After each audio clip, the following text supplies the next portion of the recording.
Srishti Academy of Management and Technology पक्षर पुरस्कार वितरण उत्सव वार्षिक प्रतियोगितार पुरस्कार वितरण उत्सव रे क्रिस्टल एरोस्पेस सीईओ एवं को फाउंडर भानु उदय मुख्य अतिथि भाव जोग देते एकाडेमी एमबीए विभाग मुख्य डॉक्टर प्रज्ञा परमिता षडंगी एमसीए विभाग मुख्य अनुजा प्रभा मंजरी सम्मानित अतिथि भाव उपस्थित थे। एकाडेमी 3 दिन धरी एमबीए और एमसीए विभाग छात्र छात्री भितर विभिन्न प्रतियोगितार आयोजन करा कृति छात्र छात्री मानक मानपत्र और ट्रॉफी प्रदान करा प्रारंभ में अध्यक्ष प्रोफेसर डॉक्टर उमाकांत दास स्वागत भाषण और अतिथि परिचय प्रदान करते। अध्यापिका सरिता नायक कार्यक्रम परिचालना करथिबा बेले अध्यापिका रोजी बारिक धन्यवाद अर्पण करथिले।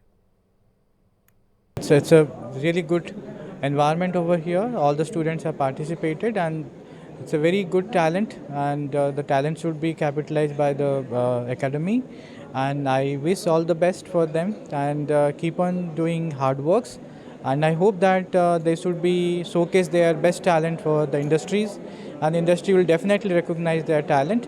And I also congratulate Srishti Academy for having such a wonderful students in the institution campus. यह एक माध्यम जो आम पाला उत्साहित करने को चाहूँ और जनईदेवा चाहूँ जे खाली पाठपढ़ा नुहे पाठ सहित अन्य सबू विभाग रे मध्य पारदर्शिता लाभ करवा लाभ पारे जाकि जड़े जीवन में बड़ सक्सेस पाइपर आ द्वारा पिला किसी मोटिवेट करा जाए। यह एक वार्षिक उत्सव कार्यक्रम थिला।